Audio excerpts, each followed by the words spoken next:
அனைத்து முகாமைத்துவத்திற்கான தேசிய சபையின் 14வது அமர்வு நேற்றைய தினம் ஜனாதிபதி அலுவலகத்தில் ஜனாதிபதி அனுரகுமார திசாநாயக்க தலைமையில் இடம்பெற்றது.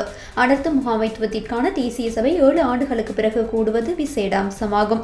2004ஆம் ஆண்டு ஏற்பட்ட சுனாமி அனர்த்தத்தினை தொடர்ந்து அனர்த்த முகாமைத்துவத்திற்கான தேசிய தேவையை பூர்த்தி செய்யும் வகையில் 2005ஆம் ஆண்டின் 13ஆம் இலக்க அனர்த்த முகாமைத்துவ சட்டத்தின்படி அனர்த்த முகாமைத்துவத்திற்கான தேசிய சபை நிறுவப்பட்டது. இந்த சபை இறுதியாக 2018ஆம் ஆண்டு ஏப்ரல் 5ஆம் தேதி கூடியது. அனர்த்த முகாமைத்துவத்திற்கு பொறுப்பான அனைத்து நிறுவனங்களுக்கும் ஒதுக்கப்பட்டுள்ள பங்கை முறையாக கண்காணித்தல், நாட்டின் அனர்த்த அபாயத்தை குறைத்தல் மற்றும் தேவையான கொள்கை முடிவுகளை எடுத்தல் மற்றும் அவர்களுக்கு வழிகாட்டுதல் ஆகியவற்றிற்கு இந்த சபையினூடாக முன்னெடுக்கப்படுகின்றது. தற்போதைய காலநிலை மாற்றத்தை எதிர்கொண்டு அனர்த்த முகாமைத்துவம் செயற்திறன் உள்ளதாக்குவதன் அவசியம் குறித்து கவனம் செலுத்தப்பட்டதோடு புதிய சவால்களை எதிர்கொள்வதற்கு தற்போதைய சட்டத்தை காலத்தின் தேவைகளுக்கு ஏற்ப திருத்த வேண்டும் என குழு முடிவு செய்துள்ளது.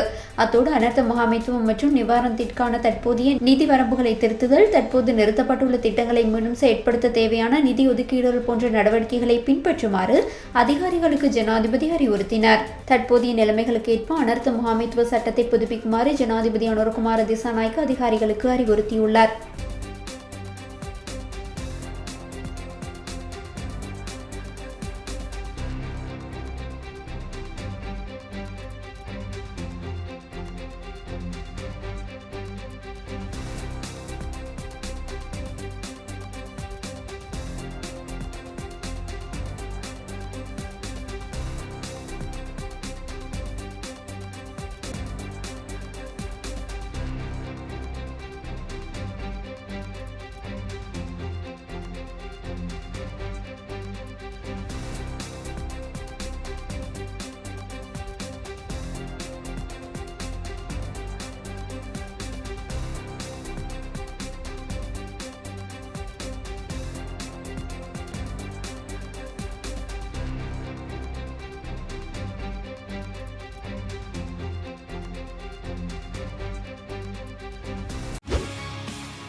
செய்திகளை உடனுக்குடன் தெரிந்து கொள்ள உடனே சப்ஸ்கிரைப் பண்ணுங்க.